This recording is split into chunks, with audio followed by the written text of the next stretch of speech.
Usually Trevor does the intro, so I guess you have to do the intro. So usually what it is, hey everyone, I'm Jonathan, and then I respond with either my real name or some really shitty name that I come up with in the moment. Usually it's been a lot of thoughts. And then I feel like you should do the intro since I'm the fucking new ass person here. But that's the point. You're filling the same role as Trevor. To me, everyone else is Trevor. All right, so we record. I just go, "Hi, I'm Trevor." Yes. I had massive plastic surgery. Recovery went remarkably quickly. No, it didn't. Your face is fucked up as shit. That was a car accident, but plastic surgery is for my dick. That recovered perfectly fine. This is a mistake. This is a mistake. And like we were gonna do an actual intro, but like this is the intro now. This is the actual. This intro? is the video. This is the video. This is the video. So hey everyone, welcome to the Anthony and Todd show. This is not Trevor. This is Jonathan. He's the new one. Trevor isn't gone. He's dead. He's dead to me. Dead to me too. I barely know Trevor, actually. Still dead to me. But Jonathan's going to be doing videos now.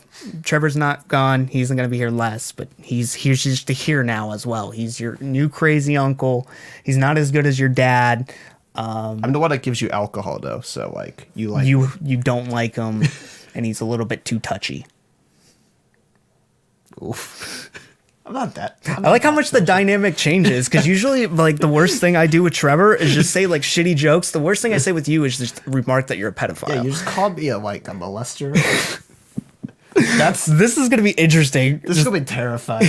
I feel so bad. I'm really interested to see how like our audience or like anyone who's familiar with their show just like, oh, Vincent's a dick. Like I thought he was annoying at first, but now he's just an asshole. Vincent's a fucking asshole. So today we're gonna be talking about the new Sun Kill Moon album. I also want to die in New Orleans. I also want to die in New Orleans. What a coincidence. I don't. It's based off the album title from the new Suicide Boys album. And I'm not joking about it. It's inspired by that. Huh. I was curious, actually, like, when you first told me to listen to this, like, where did this album title come from? Was it, like, was he talking to, I was like, I kind of want to die in New York, but I also want to die in New Orleans. Or was it something like, I want to die in New Orleans? He's like, I also want to die in New Orleans. No, it's just he likes Suicide Boys. Oh. Sun Kill Moon is essentially at this point just the project fronted by Mark Kozelek, who's essentially at this point the sole and only lone member to this project, with a changing cast of other people involved. It's like how Shushu is just Jamie Stewart and whatever Asian one. I didn't drop my phone on the ground. Yeah, essentially. Yeah. This time he's joined by Jim White of the Dirty Three, and also, weirdly enough, Donnie McClaslin, I think that's how you say his name, who's actually the band, or like the band leader to David Bowie's Black Star. I don't know why that would be important to me. Oh, different tattoo. Different tattoo? Yeah. I know now how Trevor feels, because your jokes are worse than mine. Yeah. I'm sorry. We need him here to be the front man to balance us. It's just like the steadily like worsening jokes. Like Trevor, decent jokes. You awful. Me like bottom of the barrel, scraping the barrel, murdering. Okay, we need to get into this album. So essentially, over the last couple years, Mark Kozelek's been becoming more and more infamous for his essentially rambling like us style, as he's essentially just creating these stream of conscious narratives that go over these like simplistic folk beats that essentially tell these long stories, which at times can be kind of boring, but also at times very rewarding. I found his project in 2017, Common as Light, and Love or Red Valleys of Blood to be really interesting, because it essentially was his audio diary and how many narrative components of his life just kind of crossed over to the next one. And it truly felt like a full project. It felt like his life essentially was kind of circular in a sense, and you got to see like a real image of the person that was attached to it. It was cool as like an audio like essay sort of thing. There's quite a few moments of catchy hooks on there, surprisingly enough. Followed up with his 2018 release, This Is My Dinner, which I was really hyped on at the time, but since I just don't want to listen to it ever again. I like the project. I love the narrative. I love that it's like this travel log of him on tour and kind of chronicling like the highs and depressing lows of tour life. But I just think there wasn't enough good production or enough, catchy moments. There's moments where he's messing with the formula, whether he'll hiss like the Sarah Blair from what is it, the Poltergeist. So he'll do like the deep throat thing with and it's interesting, but there isn't enough moments that make me want to come back, at least in the production. This new project, I Also Want to Die in New Orleans, has better production than This Is My Dinner, but I think with its narratives and it's kind of like set up, it's just not as interesting. I can't say it's bad, because I think This Is My Dinner was critically panned, but I don't think it was kind of worth it, because I thought the narrative it thrived and it felt like a solid component. But I think with this project, it's not bad. It has better production, so I think people will like it more. But I just think he's his most rambly to date, and there isn't a circular, like linear thing that keeps him out through the whole entire project. It's very stream of conscious. Like, it literally just seems like he's just saying whatever's coming to his head at the time, especially with like Bay of fucking Kotor. Is that how it's pronounced? Bay of Kotor. Oh yeah, I think so. Yeah, but that one just kind of just seems like it's literally just like rambling about like literally like everything he's thinking about as he's looking back on his day. Yeah, so like with previous projects, he's either had like I remember in Common as Light, he brought up this like hotel murder, and then later he would like investigate it. He would also bring up like the Bible, and with This Is My Dinner, there's like one common setting and one common like time, because it was in linear order of him going on tour. With this, there really is, it's just a bunch of random stuff. Yeah. So like, while I think the most prevalent thing in here is kind of like violence in general, there's news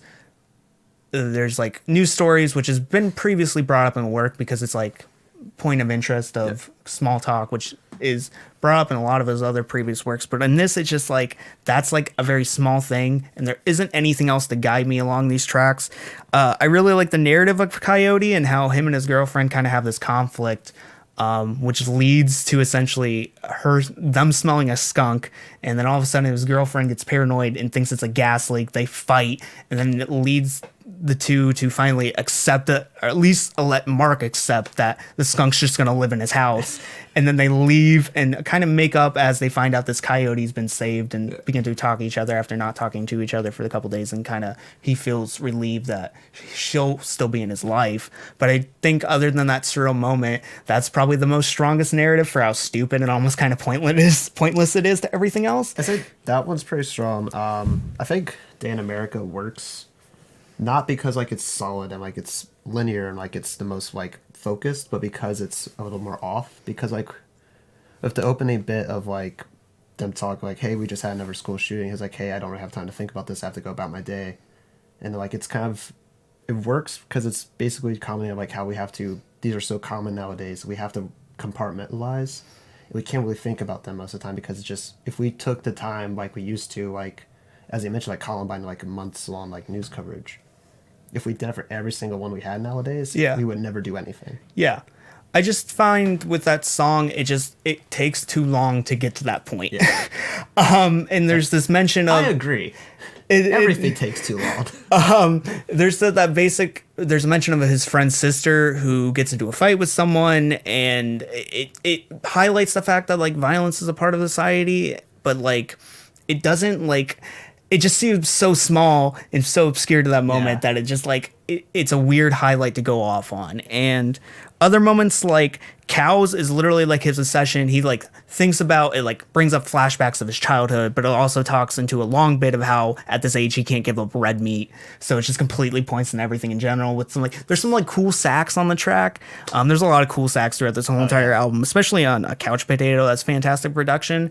But especially during Couch Potato and Bangator, I'm just lost. Yeah. I try to grip, but like there's just so many things being brought up. Like I think that's just an issue with this whole album as a whole. Is like I listened to this probably like 5 times before I realized there are lines in Couch Potato about immigration, and that's like the opening. That's the opening like bit. That's the first like thing he's talking about. I was like, oh yeah, we're talking about like immigration now. Like let's not forget the things that happened like under Obama. Yeah. It took me 5 listens to catch that because this album is just so like long-winded with every aspect. I just lose it, and I just stop really being able to focus.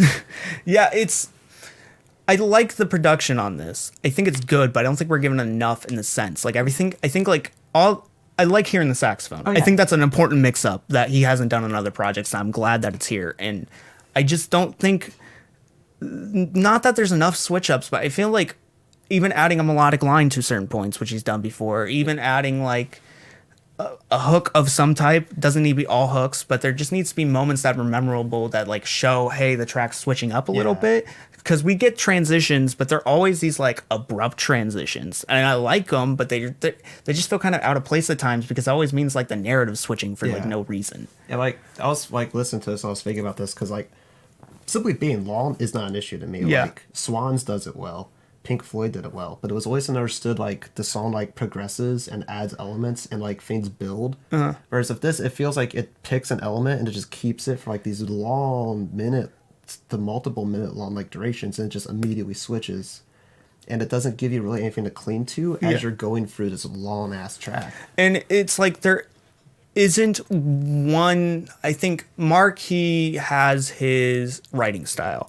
That's the thing that works with him. Yeah.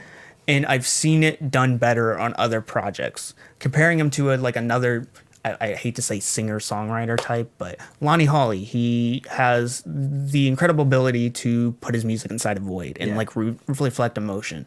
That's his one thing. And even though he has his like ridiculously long tracks, he has a certain aesthetic that makes his tracks feel separate from one another. Mark does not. No. He has the backing production and himself. And I think on this song, on this album, we're not giving enough just moments to take breaths. We're getting better production than we are in This Isn't Dinner. It's improvement. I like the production, but there's like, the fault is on him with this one. I'm not saying it's bad, because even at this worst moment when it's completely rambling, I think he shows character. There's traits throughout. Yeah, everything like sounds good. Yeah. Nothing sounds bad. But there's nothing to like keep you in it. Yeah. It's like, this is great background music. Yeah. Like, and that's what I ended up doing just purely accidentally, because I'd put it on, like, I'm going to focus, I'm going to listen to this. It's like, I have laundry to do. And, like, that would be the things that come to my mind, like, while I'm, like, listening. It's like, oh, I have this shit I have to get done today. Yeah. And then, like, I would just go and do that while still listening to the album, because it's great background music, but nothing makes me actually listen to it. Yeah. And I think that's the best thing to leave it off on. For this, I think for me, it's just a very meh to like, okay.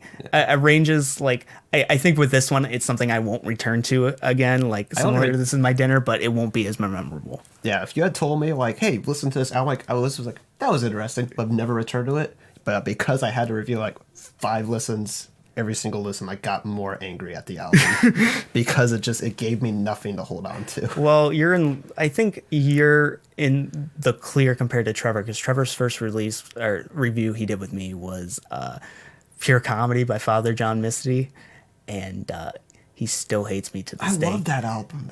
Trevor despises it. He like doesn't hate he hates like the quirks of Father John Misty, but he doesn't like hate Father John Misty outright, because he likes I Love You Honey Bear and he thinks Fear Fun's okay, but he hates Pure Comedy. He just despises that like very like. Now he really is dead to me. I think we're gonna cut off there. Until next time, guys. I've been Vincent. I'm Joffin, not Trevor. Are you sure? Shit. Okay. I don't know anymore. See you, boy.